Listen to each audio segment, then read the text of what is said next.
نہ عوام کا مینڈیٹ ہے، نہ عوام کا سپورٹ ہے، نہ عوام کا اعتماد ہے، اور نہ ان کے پاس آئینی قانونی کوئی بھی جواز اور جسٹیفیکیشن اور اتھارٹی ہے کہ آئین میں ترمیم کر لیں۔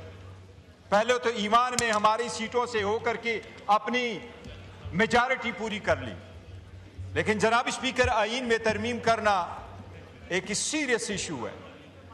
آئین میں جب ترمیم ہوا کرتی ہے تو ساری دنیا ترمیم کرتی ہے، آئین کوئی صحیفہ نہیں ہے کہ اس میں آپ ترمیم نہ کریں، لیکن دنیا میں جب بھی ترمیم ہوتی ہے تو وہ کنسنسس سے ہوتا ہے اور ان چیزوں پہ ترمیم آتی ہے جس میں قوم کی ضرورت ہو۔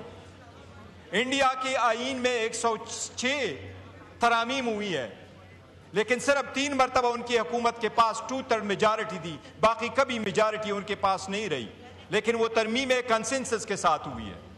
امریکہ میں 1 مرتبہ ججز کو بلایا گیا جوڈیشری کمیٹی کے سامنے، اور انہوں نے کہا کہ USSR اس لیے کمزور ہو گیا ہے اور امریکہ اس لیے مضبوط ہے کہ امریکہ میں رول آف لا ہے، اور USSR اس لیے کمزور ہو گیا ہے کہ وہاں سارے اختیارات ایک بندے میں سپرد کر دی گئی، اس میں طاقت دیا گیا۔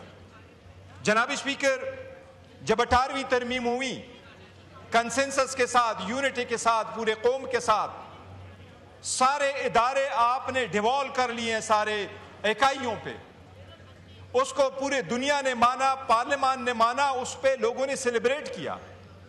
101 آرٹیکل میں آپ نے چینجز کی۔ 26ویں ترمیم میں جس وقت آپ آئیں، آپ 56 امینڈمنٹ کے ساتھ آئیں، 56 کو ریڈیوس کر کے 25 امینڈمنٹس پہ آپ آئیں، 25 آرٹیکل میں آپ امینڈمنٹ کرنا چاہ رہے تھے، اور اس میں سے پھر آپ 18 پہ آئیں، اور 18 میں حکومت کی جو امینڈمنٹس تھی ان میں 4 آرٹیکل پہ ہمیں شدید اختلاف تھا، اور ان میں سے ان کی کنسٹیٹیوشنل بینچ، ججز کی مدت ملازمت اور الیکشن کمیشن کو دوام بخشنا، یہ بڑا اس پہ ہمیں اعتراض تھا۔ جناب اسپیکر، اس وقت آپ نے جو چیزیں 26ویں ترمیم میں آپ سے رہ گئی تھیں، آپ اس کو تسلسل دینا چاہ رہے تھے۔ یہ اس بات کا ثبوت تھا کہ 26ویں ترمیم پاس کرتے ہوئے وہ امینڈمنٹس آپ نے سمجھا تھا کہ وہ آئین قانون کے خلاف ہے، وہ وفاق کے تقدس کے خلاف ہے، وہ جو ترامیم آپ لانا چاہ رہے تھے۔ اس وقت آپ نے اٹیک کر لیا تھا عدلیہ پہ، اس وقت آپ پورے وفاق کو خطرے میں ڈال رہے ہیں۔ جناب اسپیکر، جو لیک ہوا ہے، پہلی بات تو یہ کہ کیوں اتنا بڑا ترمیم عوام کے پاس، ایوان کے پاس، نمائندوں کے پاس ایک لیک آؤٹ ورژن کے سامنے لوگوں کے پاس آ جائے۔ جناب اسپیکر، میں 4 پوائنٹس عرض کروں گا۔ سب سے پہلے میں 27ویں ترمیم پہ بات کرنا چاہ رہا ہوں۔ جناب اسپیکر، آپ نے کہا کہ ایجوکیشن اور پاپولیشن کو وفاق سے کو ہم نے دینے ہیں صوبوں سے لے کے۔ ایجوکیشن اب irreversible ہے۔ ایجوکیشن دنیا میں ہمارے آئین نے ہمیں ڈال دیا کہ ایجوکیشن فنڈامنٹل رائٹس ہے۔ امریکہ کے آئین میں کہاں لکھا ہے کہ ایجوکیشن فنڈامنٹل رائٹس ہے؟ لیکن یہ سرکار اسٹیٹ کرتی ہے۔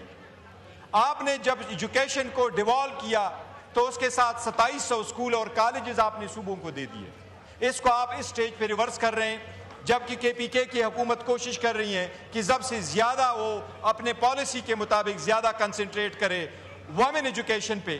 یہ تو کبھی آپ کی وفاق کی پالیسی نہیں رہی۔ آپ ابھی پاپولیشن واپس لینا چاہ رہے ہیں صوبوں سے، اور پاپولیشن آپ لینا چاہ رہے ہیں جبکہ صوبوں کے ساتھ آپ کا پاپولیشن، اس کے لائٹ سروسز اور سوشل سروسز آلریڈی جا چکے ہیں۔ جناب اسپیکر، سب سے سیریس ایشو ہے نیشنل فائنانس ایوارڈ کا۔ صوبے اس وقت انتظار کر رہی ہیں کہ 11واں ایوارڈ کب آئے گا۔ آج تک 7واں ایوارڈ جو ہے وہ ایکسٹینشن سے چلا آ رہا ہے، جو 2009 میں تھا۔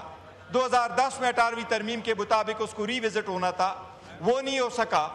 8 اور 9 کو دوبارہ کر رہے تھے، 8 نہیں ہوا۔ جناب اسپیکر، آپ نیشنل فائنانس ایوارڈ کے متعلق جو آرٹیکل 160 ہے، آج تک جب سے آئین بنا ہے اس میں کبھی کسی نے امینڈمنٹ نہیں کی، اس کو کبھی کسی نے نہیں چھیڑا۔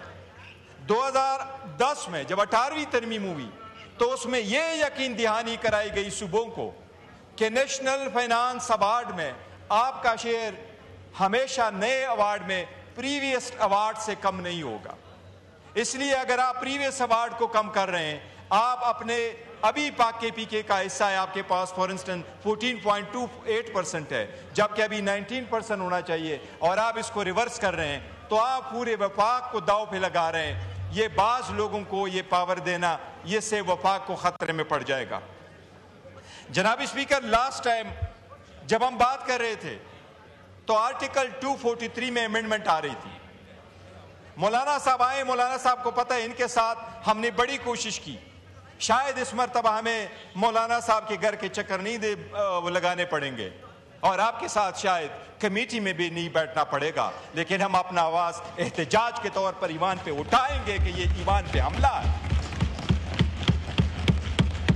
جناب اسپیکر، وہ کمیٹی جو ہم نے بنائی تھی، جس میں ہم پیش ہوئے تھے، جس میں مولانا صاحب نے لاسٹ نائٹ پہ انہوں نے بڑی اس کو سیو کیا تھا، ہم امید کر رہے تھے کہ کامن سینس پریویل کرے گا۔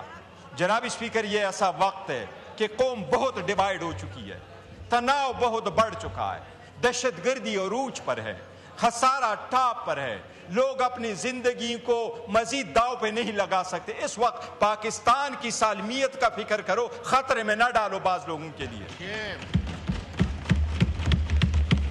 جناب اسپیکر، لیک ورشن جس وقت حکومت کا آیا تھا تو 56 آرٹیکل تھی، وہ لیک ورشن شاید مولانا صاحب کے ساتھ ایک 1 پوائنٹ پہ شیئر ہوا تھا، لیکن اکتوبر میں 12 اکتوبر 17 16 17 18 کو ہمارے ساتھ ڈراپ شیئر ہوئے تھے۔ پہلے میں آپ کا کنسٹیٹیوشنل کوڈ ضرور تھا، مولانا صاحب نے ہم نے بڑی کوشش کی، کنسٹیٹیوشنل کوڈ ختم ہو کر کے بینچ آیا، وہاں آرٹیکل 243 میں آپ امینڈمنٹ کرنا چاہ رہے تھے، اس وقت آپ اس لاس کو پروٹیکشن دینا چاہ رہے تھے۔ جناب اسپیکر، آئین میں ترمیم اس ایوان کا حق ہے، اور اس ایوان میں ایگزیکٹ ان لوگوں کا حق ہے جو مینڈیٹ لے کے عوام کے پاس آئے ہوں۔ ہم سمجھتے ہیں کہ 27ویں ترمیم اس ایوان کے روح کے منافی ہے، آئین کے روح کے منافی ہے۔ حکومت ہوش کے ناخن لے، اس سٹیج پہ قوم کو مزید ڈیوائیڈ نہ کرے، کوئی ایسے ترمیم نہ لے کے آئے جس سے عدلیہ مزید داؤ پہ لگ جائے۔ آلریڈی ڈیموکریسی بڑی فریجل ہے، آپ کے عدلیہ پہ عوام کا کوئی اعتماد نہیں رہا۔ جناب اسپیکر، میں آپ کو ایک چیز اپنا یاد کرا رہا ہوں، جس وقت یہاں ترمیم کی جا رہی تھی، آپ کے وزراء نے یہاں میں یہ کہا کہ ہم ترمیم کر رہے ہیں، بینچ ہم لے کے آ رہے ہیں، انہوں نے کہا ہم ججز کی تعداد بڑھا رہے ہیں۔ میں نے اس وقت بھی آپ کو کہا تھا کہ پاکستان میں ہمارے پاس جو ججز کی تعداد، میں نے آپ کو کمپیئر کرا کے بتایا تھا کہ انڈیا میں 28 وہاں سٹیٹ سے، ان میں 25 ہائی کورٹ سے، 1114 ان کے کیسز جو ججز تھے ہائی کورٹ کے ججز، لیکن سپریم کورٹ کے صرف 33 ججز تھے۔